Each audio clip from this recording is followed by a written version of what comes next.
2 वर्षाच्या उत्स्फूर्त प्रतिसादानंतर राधेय सेवा फाउंडेशन सांगलीतर्फे सांगली मॅरेथॉन 2024चे आयोजन रविवार दिनांक 29 डिसेंबर रोजी करण्यात आले होते। कल्पद्रुम क्रीडांगण नेमिनाथ नगर येथे पहाटे 5 ते 10 या वेळेत मॅरेथॉनला सुरुवात करण्यात आली।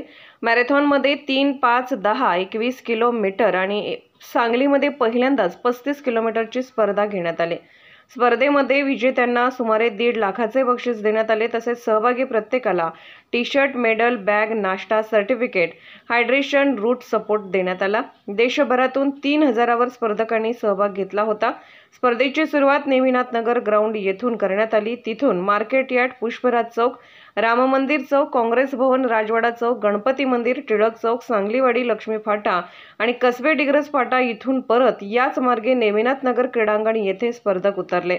Rotary district 3170, TJSB bank, Sudarshan डोळ्याचा दवाखाना, Seva Sadan, multi speciality hospital, Chitale dairy, Hridaysparsh cath lab, Nityadhan finance, Shri Sai transport company, Spandan Pratishthan, BNI rescue team यांनी स्पर्धेसाठी मोलाचं सहकार्य केलं।